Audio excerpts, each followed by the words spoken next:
Matt Chaplitsky. Alright. Yeah, how many you know those words? No. Oh, squats here. Look at this big squat.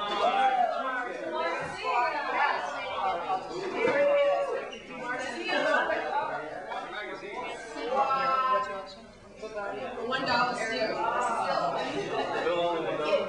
Give me yours. Don't just gawk.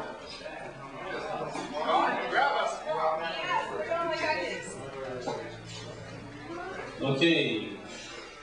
And that's the magazine linked to the coffee house. If you have any subscriptions, submissions, that's the word. Talk to Mick or Jessa. And here we have Matt Chaplitsky. Yes, give us a hand.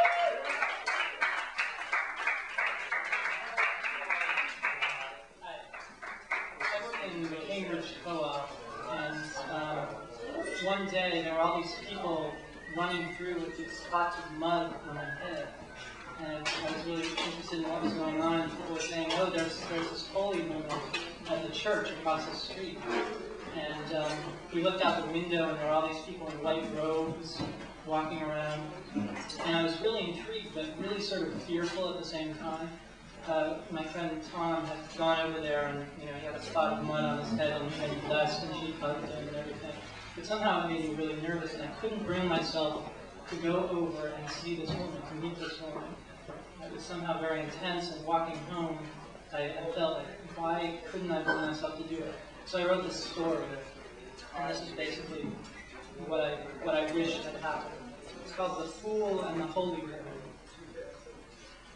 The cosmic fool pranced through the harsh-lit nighttime square, clothed in colorful motley, long hair spilling out from underneath the gaily bouncing foul-eye of his cap. He farted in an abandoned flower pot near Woolworths, and immediately 3 plants sprouted up, leaves unfolding, rising up to flowers, 3 giant sunflowers that stared dolefully at the nearest streetlight. The fool paused for a moment, looking at the unhappy sunflowers and scratching his head, and then tapped 3 times on the telephone pole. The streetlight began to writhe as if it were alive, and shining, buzzing balls of light shot out and exploded in dazzling fireworks. The sunflowers conferred happily and leaned back to enjoy the display. Skipping down the street, his short skirt bouncing, the fool suddenly reached down and snatched a bottle from a bum slouched against the wall of the building. The bum screamed and staggered to his feet. The fool skidded to a stop and faced the man, who staggered toward him angrily. At the last moment, the fool pulled another bottle from his belt and gave it to him. The bum stared at it suspiciously. It was not the same bottle, but it was bigger. He took a swallow, coughed, tilted his head appraisingly. Then a smile came to his face, and he sank down to sit on the brick sidewalk. He began to change. At first there was a decided fuzziness around his ears, which may have been there already, and then some of the passers-by who gathered to watch the fool shrieked. It appeared that he was happily wagging his behind and standing on all 4s. In another moment, a skinny black dog stood licking his chops and gazing up at the fool. Boozer to Bowser. Bowser ran happy circles around the fool, as the fool, with a great effort, pried at the manhole cover. He raised it above his head for a moment, Atlas holding up the waiting world, and flung it at the nearest car. The metal cover flipped twice and crunched onto the hood of the car, a taxi waiting at the curb.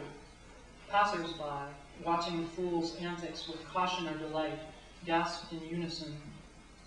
The cabbie, a big woman wearing cowboy boots, black jeans, and a faded t-shirt, climbed slowly out of the car and stood with her feet apart, arms folded. The fool, badly chagrined and sucking nervously on his fingers, stood and looked at her for a minute. Then he hastened to the car and attempted to wrench the manhole cover off the hood. But whether he had lost his previous strength, or he was just playing the fool, he could not budge the cover even when he braced both feet on the bumper and strained with his whole weight. The crowd laughed. The cabbie strode toward him.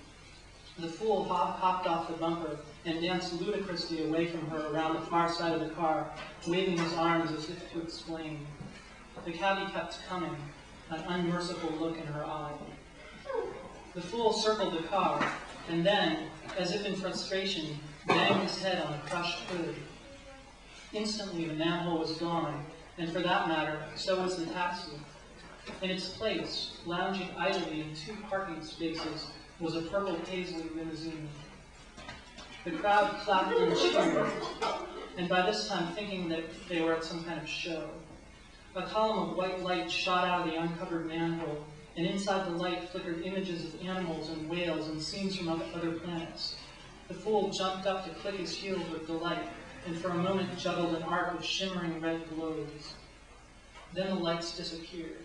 The streetlight stopped its antics, and everything seemed very dark and quiet. All that remained of the fool's show were the sunflowers in the little pot in front of the Woolworths, and the purple paisley limousine beside the curb.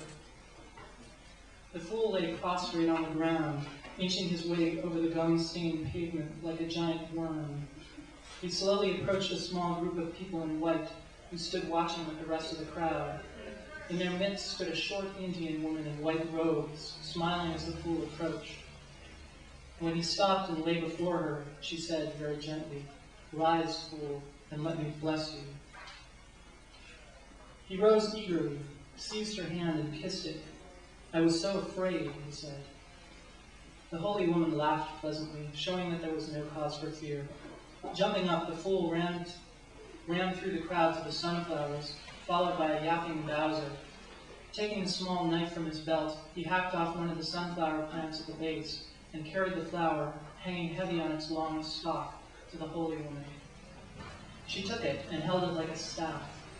As he knelt before her, she reached forward and touched him lightly on the forehead.